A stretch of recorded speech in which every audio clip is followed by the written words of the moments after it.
Онцгойлын байгууллагаас 2020 онд гамшигаас хамгаалах үйл ажиллагаанд дэвшилтэт технологи, стандарт, инновацийг нэвтрүүлэх зорилтыг дэвшүүлэн ажиллаж байна. Энэхүү зорилтын хүрээнд чанарын менежментийн тогтолцоо ISO 9001:2015, хөдөлмөрийн эрүүл мэнд аюулгүй байдлын ISO 45001:2018, эрсдлийн менежментийн ISO 31000:2010, нийгмийн хариуцлагын ISO 26000:2010 стандартуудыг нэвтрүүлэхээр албаны хэмжээнд ажиллаж байгаа юм а. Онцгойлын байгууллагаас 2020 онд олон улсын стандартуудыг нэвтрүүлэхээр ажиллаж байгаа. Энэ хүрээнд олон улсын стандарт гэж юу вэ? Стандартыг нэвтрүүлснээр тухайн байгууллагт ямар ач холбогдлыг бий болох талаарх албаны хүний яриаг нэвтрүүлгийнхин та бүхэнд хүргэе. Ер нь энэ олон улсын стандартуудыг нэвтрүүлснээр байгууллагт ямар үр өгөөжийг хамгийн түрүүнд бий болох вэ? За юуны өмнө онцгойл ерөнхий газар гэдэг манай одоо ерөнхий газар дотроос онцгойл нэлээд онцлог байдаг ба. Онцгой ерөнхий газар бусад ерөнхий газруудаас анхдагч нь болж чанарын менежмент тогтолцоо ISO 9000:2015, хөдөлмөрийн эрүүл мэнд аюулгүй байдлын стандарт ISO 45001, эрсдлийн менежмент тогтолцоо, дээрэс нь нийгмийн хариуцлага гэсэн ISO 26000 гэсэн дөрвөн стандартыг бүлэг стандартыг хамт одоо нэвтрүүлж байгаа. Анхдагч нь болж байгаа онцлог зүйтэй. Энэ стандартууд нь өөрөө бол ISO гэдэг бол олон улсын стандарт юм ба. 162-ны хамтаа босруулсан одоо хамгийн сайн туршлага стандартууд гэж ойлгох хэрэгтэй юм ба. Олон улсын стандартыг одоо энэ байгууллагт нэвтрүүлж байна. Чанарын менежмент тогтолцоот нь тухайн удирдлага өөрөө онцгой ерөнхий газрын одоо менежерүүд, хурандаанууд тэр удирдлагууд нь өөрөө чанартай удирж байна. Удирдлага одоо менежмент чанартай байх бол бүтээгдэхүүн чанартай гэсэн юм ба. Одоо иргэд үйлчлэгээ чанартай гэж ойлгох хэрэгтэй юм ба. Хөдөлмөрийн эрүүл мэнд аюулгүй байдлын стандарт гэдэг бол тухайн одоо манай газ хөнөөгч маань, дээрээс нь одоо аврагч маань хүнийг аврахаас өмнө өөрийгөө аварч сурах хэрэгтэй юм ба. Тэрийг одоо хангасан стандарт гэж ойлгох хэрэгтэй. Нийгмийн хариуцлагатай байна гэдэг бол угийн одоо энэ иргэдлүү хандсан үйлчлэг учраас нийгмийн хариуцлагатай байна. Байнга эслэл тоцож явах гэдэг утгаараа ISO 31000 буюу эслэл менежмент тогтолцоо гэсэн ийм чухал дөрвөн стандартыг үйл ажиллагаанд одоо нэвтрүүлээд одоо баталгаажуулалтад орж байна. Ер нь энэ стандартууд маань нэг багцуулаад хост гадна байгууллага өөрөө нэг стандарттай нэг одоо харах өнцгтэй буюу бүх бичиг баримтаас эхлээ бүх зүйл нэг стандартад орж бий болж байна гэж ойлгож байна тийм ээ. Ер нь одоо төрийн байгууллага сүүлийн үед энэ стандартыг бас хэрэгжүүлэхээр нэлээд ажиллаж байна. Таны хэлснээр онцгойлын байгууллага тусгаалсан чиг бүрхээ байгууллагын хувьд бол анхдагч нь. Ер нь яг танаас асуухад эцсийн үр дүн, эцсийн одоо нөгөө ач холбогдол бий болох бүх одоо төвшөнд яаж үйлчлэх вэ? Энэ айгүй чухал асуулт асууж байна. Нюанс нь юу гэх юм бол онцгойл ерөнхий газар нь бусад одоо төрийн байгуулалт явах юм бол энэ бол ерөнхий газар юм. Босоо удирдлагатай гэж ойлгох хэрэгтэй юм ба. Ерөнхий газар нийслэлийн хэмжээнд одоо бүх нөө дүрм журмуудаа босруулаад бүгдээрээ энэ Монгол Улсын 21 аймагт явж байгаа шүү дээ. Бүгдээрээ 1-2 зэрэг дээр ангитаа явж байгаа. Маш олон одоо ангиуд явж байгаа. Аймаг болгон дээр манай онцгойлох юм байж байгаа. Бүгдээрээ нэг стандарт болж байна гэсэн юм ба. Нэг баримтчгийн бүртгэлтэй, нэг чанарын гар явуулгатай, нэгдсэн одоо бүртгэл системтэй буюу болж байна гэсэн юм. Бусад төрийн байгууллагатай одоо бас стандарт нэвтрүүлж байгаа нюансууд байгаа л та тусдаа тогтцоо явж бол онцгой ерөнхий газар бол нэгдсэн тогтцоо одоо бүртгэлтэй явж байгаараа онцлог юм ба. Энэ өөрөө менежментийн хөвч төр, хүнийх нь хөвч төр, ажлын хөвч төр, иргэдэл хандсан хөвч төр одоо нэг бичвэр баримттай болж байна гэдэг бол өөрөө нэг стандарт болж бол нэгдсэн менежмент тогтцоо одоо давуу тал юм да.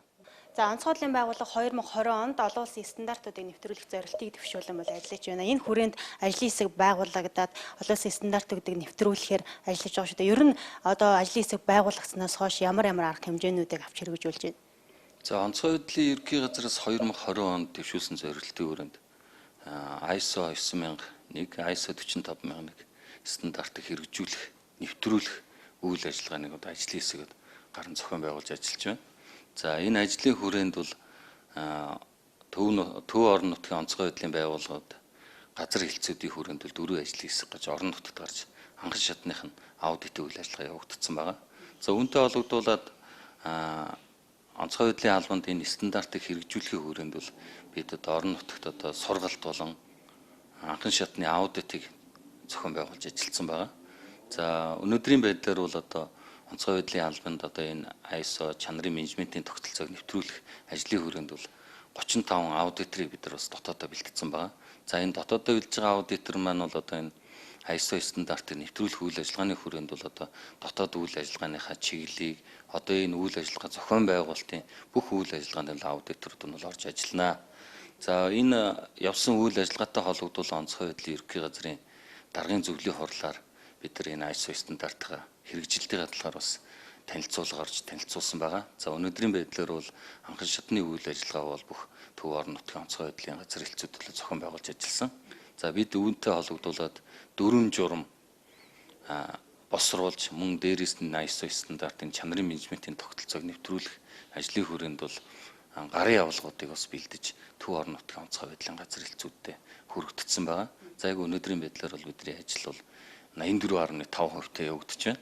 Манай анги 2020 онд онцгой байдлын ерөнхий газар дэвшүүлсэн зорилтын хүрээнд нэгдүгээр зэрэглэлийн анги дээр маань ISO стандартыг нэвтрүүлж байгаа. Тэгээ энэ дээр нь болохоор ISO 9001, ISO 45001 гэсэн хоёр стандартыг бас нэвтрүүлэн ажиллаж байгаа. Нэгдүгээр энэ нэвтрүүлэн ажиллахын тулд нэгдүгээр шатны аудитын үзлэгээ орж ирсэн байгаа.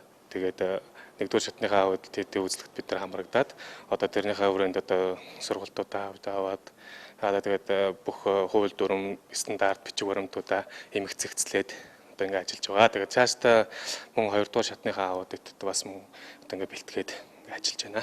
Стандарт нэвтрүүлж байгаа учраас алфа шалганыг бас энэ техник багаж хөтөлбөрийн дээр нь хүртэл өөрснийх нь стандартуудыг судлуулж мэдүүлж таниулан өөрөөсд нь бас гарын авлагуудыг бас бэлдүүлэн бас цэгцлүүлэн эмэг цэгцтэй болгон ингээ ажиллаж байгаа.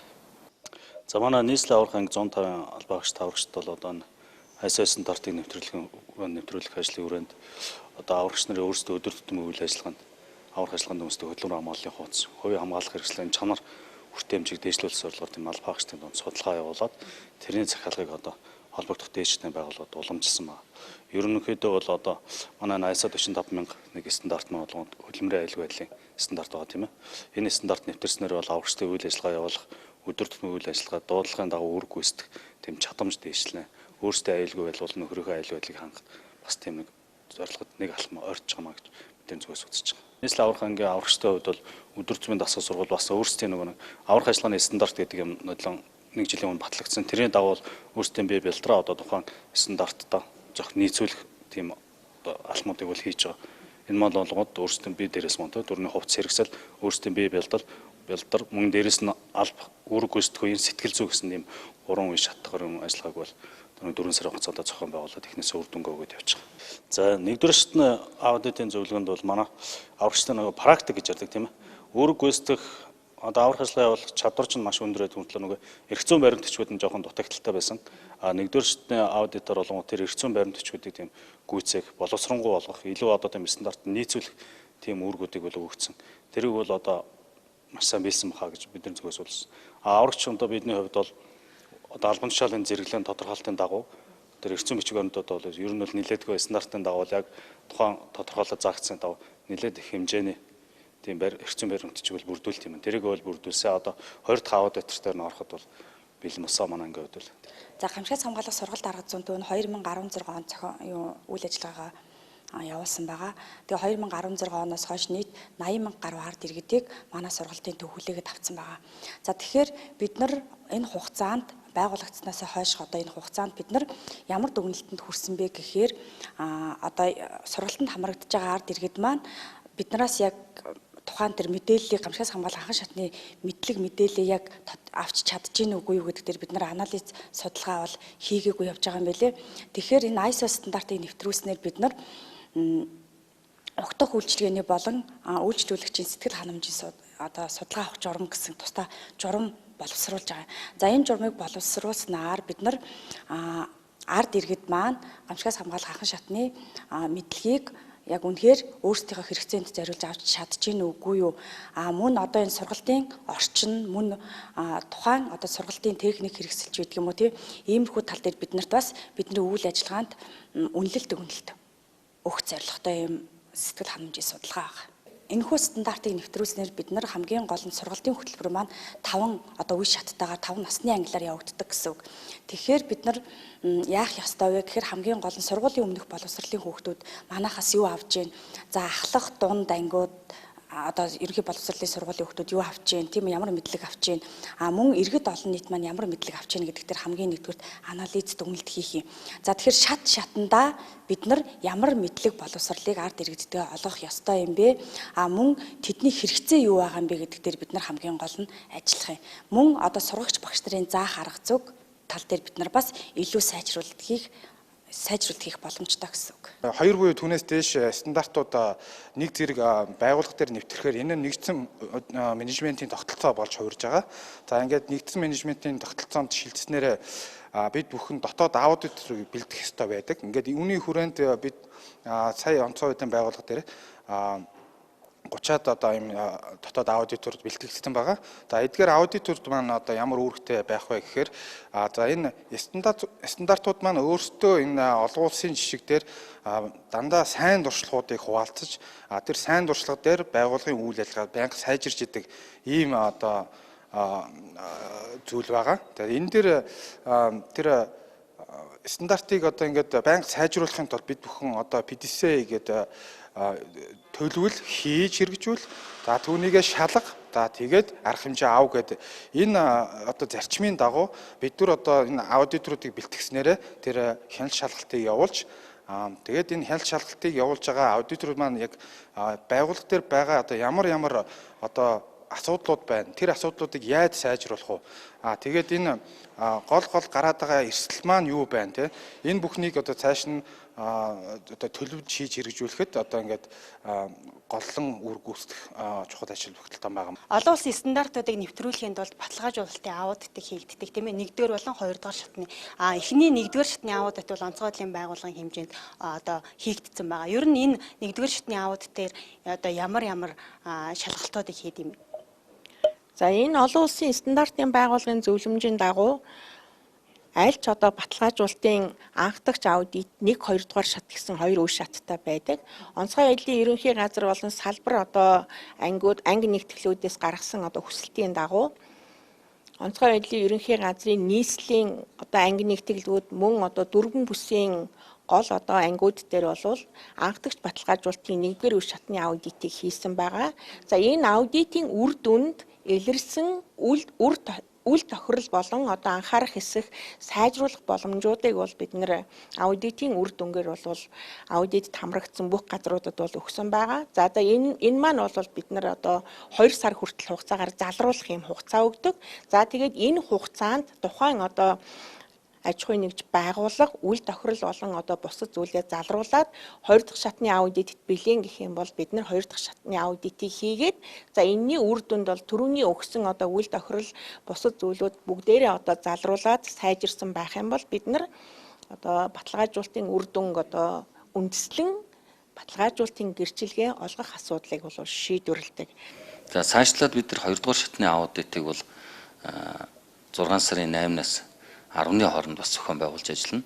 За бидний төлөвлөж байгаа үйл ажиллагааны хүрээнд бол бид 2 дугаар шатны аудитыг явуулаад бид өөрсдөө дотоодоо эрсдлээ тооцоод үйл тохирлоо бид нар гаргаад энэ үйл ажиллагааг чиглүүлээд энэ стандартыг нэвтрүүлэх үйл ажиллагааны хүрээнд бол бид нар одоо чанарын менежментийн нэгдсэн тогтцолтой байгууллага бий болохын төлөө бас дараах ажлуудыг зохион байгуулж ажиллаад за төлөвлөгөөний дагуу бол онцгой байдлын албаны ой 6 сарын 21 өдөр бид энэ ISO стандартыг нэвтрүүлэгч байгуулах гэсэн гэрчлэгээ хүлээж авах ажлуудыг зохион байгуулах гэж ажиллаж байна. Ер нь бол стандартыг нэвтрүүлэх хүрээнд бичиг баримтаас эхлээд эмнэлэг цэгцлэгч игдрүүлэх маш олон асуудлууд байгаа. Дээрээс нь албаагчдын эрүүл аюулгүй байдлыг хангах хүрээнд хүртэл энэ стандартын нэг зорилго оршиж байгаа шүү дээ. Яг энэ хүрээнд хийгдсэн томоохон ажлуудыг та дурдвал. За онцгой байдлын байгууллагын хэмжээнд бол дараах журмуудыг бид нар бас боловсруулан ажилласан байгаа. За энэ журмууд нь бол онцгой байдлын албаны үйл ажиллагаанд бол эрсдлийн үнэлгээ их журам гэж байна. За бид одоо дотооддоо эрсдлийн үнэлэхийн тулд яг энэ стандартын зүйл заалтыг нийцүүлэн одоо онцгой албаныхаа онцлог тохирлоо эрсдлээ үнэлсэн байх шаардлагатай гэж байдаг. За үүнтэй холбогдуулаад эрсдлээ тодорхойлсон үед цаашаа эрсдлээ яаж бууруулах вэ? Үүнтэй холбогдуулаад бас нэг гарсан нь бол онцгой байдлын албаны нэгдсэн менежментийн тогтолцоонд аудит их журам гэж гарсан байна. За энэ журмын хүрээнд бол төрөнд биелсэн байгаа 35 аудиторууд дотооддоо энэ албаныхаа үйл тохирлуудыг гаргана. За энэ стандартыг хэрэгжүүлэхэд жижиг хэмжээний үйл тохирлыг бол стандартын үйл ажиллагаа хэрэгжүүлэх хугацаанд бол залруулах боломжтой. Томоохон хэмжээний үйл тохирлууд хэрвээ бий болоод ингэх юм бол онцгой байдлын албанд хэрэгжиж байгаа дөрвөн журмуудад бас зарим нэгэн өөрчлөлтүүдийг орох нөхцлүүдэл бий болдог. Тэгэхээр энэ үйл тохирлууд хамгийн түрүүнд гарах ажлуудыг бол зохион байгуулж ажиллаж байна. ISO стандарт хэрэгжүүлж байгаа байгууллагын хэмжээнд бол одоо манайтай эжилтжтэй байгууллагууд бол бас олон улсад ажилладаг.